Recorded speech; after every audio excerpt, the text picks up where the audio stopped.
جب میدان محشر ہوگا وہاں پہ سارے لوگوں کی زبانوں پر مہر مار دی جائے گی، سب کی زبانیں بند ہوں گی، بڑے بڑے نہیں بول سکیں گے، وہاں پر بھی میرا محبوب بولے گا تو میں سنوں گا۔ یہ بخاری اور مسلم میں آتا ہے، بخاری اور مسلم میں آیا۔ ایک حدیث میں آیا کہ سرکار میدان محشر میں اللہ کی بارگاہ میں 3 مرتبہ بولیں گے۔ اللہ تعالیٰ فرمائے گا قل تسمع، اے مصطفیٰ، اے محبوب تو بولتا جا، میں آج ان سارے لوگوں میں سنتا جاؤں گا۔ اللہ میدان محشر میں یہ بتائے گا کہ قیامت میں مصطفیٰ بولنے والا ہے اور میں سننے والا ہوں، اس کی بولی میں سنتا ہوں، تو تم کون ہو سکتے ہیں کان جھٹک کے چلے جانے والے؟ تو حضرت ابو رافع کیا عرض کیے؟ تیسرا ہاتھ تو ہوتا ہی نہیں یا رسول اللہ، بکری کے 2 ہی ہاتھ ہوتے۔ تو سرکار نے فرمایا تم سے زیادہ میں جانتا ہوں کہ 2 ہی ہوتے۔ بھئی مجھے بھی معلوم ہے کہ 2 ہی ہوتے ہیں۔ پھر اس کے بعد سرکار نے فرمایا، اب روایت کے الفاظ ہیں، کوئی انکار کر سکتا ہے اس لیے میں عربی پڑھ کے بتا رہا ہوں۔ سرکار نے فرمایا کہ ابو رافع اما لو سکتا لناولتنی ذراعا فذراعا ما سکتا۔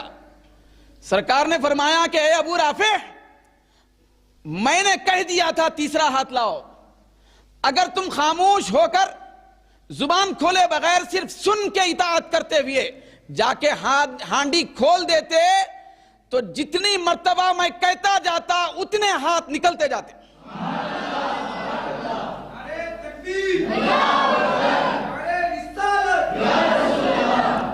جب تک خاموش رہتے ہاتھوں پہ ہاتھ نکل جاتے، نہیں معلوم کتنے لاکھ نکل جاتے۔ تو سرکار یہ بتانا چاہتے ہیں کہ وَاسْمَعُوا، تم پابند ہیں میری بات سننے کے، اعتراض اور سوال نہیں کرنا چاہیے، خاموش رہ کے سنتے جائیں گے تو میری زبان سے نکلنے والے الفاظ کی تاثیر یہ ہوگی ناممکن بھی ممکن ہو جائے گا۔ تم صرف سننے کے پابند ہیں۔ بھئی ادب سے سنو، بس پہلے ادب سکھایا بعد میں سنایا کہ سنتے جاؤ۔ ذرا محبوب کی بات سننے والوں کا، پھر ادب سے سن کے خاموش رہنے والوں کا فائدہ دیکھیے۔ یہ حدیث شریف بیہقی شریف میں آئی ہے، خصائص کبریٰ میں آئی ہے، حجت اللہ علی العالمین میں آئی ہے۔ پھر امام بیہقی نے فرمایا اس حدیث پر کہ ھذا سند جید، کہ یہ حدیث کی سند اور روایت بالکل پختی اور اچھی اور صحیح ہے۔ کیا حدیث شریف ہے ذرا دیکھیں، یہ واسمعوا کا فلسفہ سنیں کہ ایک مرتبہ بارگاہ رسالت میں ایک خاتون ایک بچے کو لے کر حاضر ہوئی۔ بچہ تھا چھوٹا سا، تو وہ پاگل اور مجنون اور دیوانہ تھا۔ تو ماں کو اتنا ستاتا تھا گھر میں دیوانے پن میں اور پاگل پن میں کہ ماں خود تنگ ہو گئی تھی۔ سرکار کی بارگاہ میں لے کر حاضر ہو گئی، تو عرض کرنے لگی یا رسول اللہ، میرا مدعا یہ ہے کہ یہ میرا بیٹا ہے اور پاگل اور دیوانہ ہے، بہت ستاتا ہے، آپ اس کے حق میں دعا فرمائیں کہ یہ مر جائے۔ تو آپ اندازہ لگا سکتے ہیں عورت کتنی تنگ ہو گئی تھی ماں۔ بھئی ماں کی زبان سے الفاظ نکل سکتے، لیکن ایسی کیفیت میں آ گئی تھی۔ مگر اس کے بچے کا اور اس کا مقدر جاگ اٹھا تھا، تو اسی لیے اس دیوانے کو دانا بنانے کے لیے بارگاہ مصطفیٰ میں لائی تھی۔ تو آ کے عرض کرنے لگی یا رسول اللہ، آپ اس کے حق میں دعا فرمائیں کہ یہ ہلاک ہو جائے، موت آ جائے اس کو۔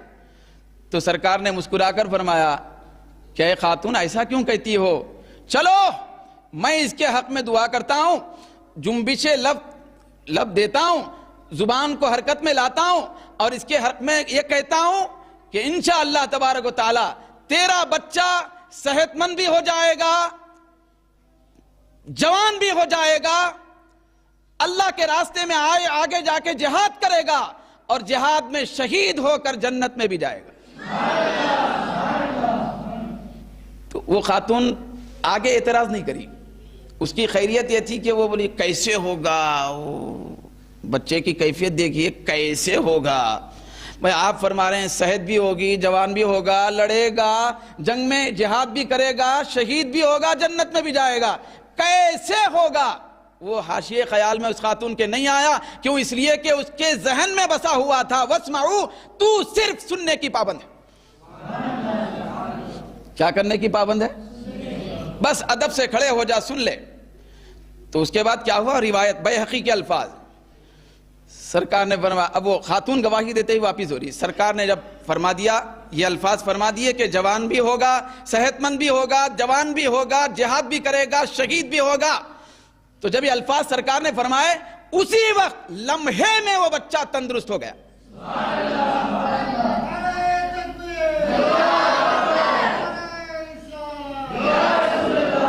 بیماری دور ہو گئی، دیوانگی دانائی میں بدل گئی، بے ہوش مندی وہ ہوش مندی میں تبدیل ہو گئی، بے عقلی عقل کے نور میں ڈھل گئی، نہ جاننا جاننے میں تبدیل ہو گیا، جہالت فراست میں بدل گئی، وہ علم کے نور سے منور ہو گیا، آنے واحد میں وہ تندرست ہو گیا، کھڑا ہو گیا، پھر اچھی حرکتیں شروع کر دیا، سمجھداری کی باتیں شروع کر دیا. تو جب وہ خاتون لے کے واپس چلی گئی اعتماد کے ساتھ، بھروسے کے ساتھ کہ میں نے مصطفیٰ کی سن لی ہے، کہ مصطفیٰ نے فرمایا کہ یہ جوان بھی ہوگا، جہاد بھی کرے گا. تو اب روایت میں آتا ہے بیہقی میں کہ سرکار نے فرمایا، وہ عورت کہنے لگی، وہ حضرت وہ جو شخصیت تھی وہ کہنے لگی فدعا لہ، سرکار نے اس کے لیے دعا بھی فرمائی. پھر اس کے بعد فشفاہ اللہ تعالی، اللہ تعالیٰ اس کو شفا بھی عطا فرمایا. پھر اس کے بعد وشب، وہ جوان بھی ہوا، لوگوں نے دیکھا وہ جوان بھی ہوا، وقاتل فی سبیل اللہ، اللہ کے راستے میں جہاد بھی کیا، فقتل فی جہادہ، اور جہاد میں شہید بھی ہو گیا.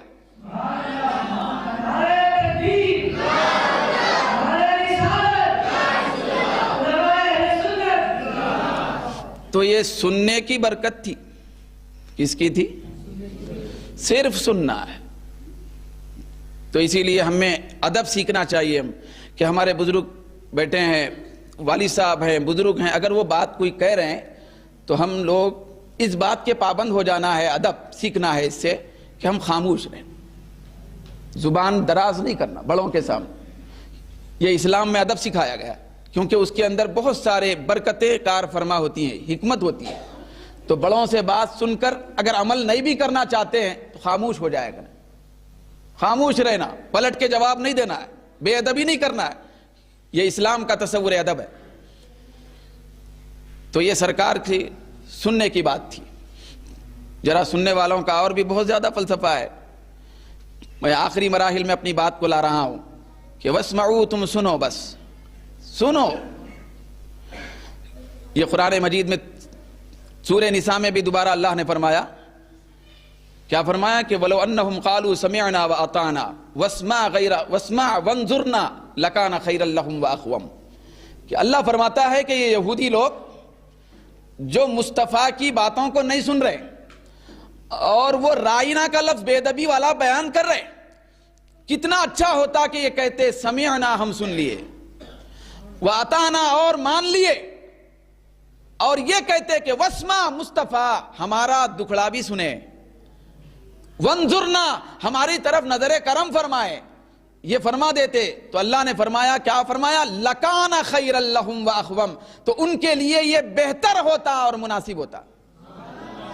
اگر بہتری چاہتے ہیں تو مصطفیٰ کا سننا ہی پڑے گا،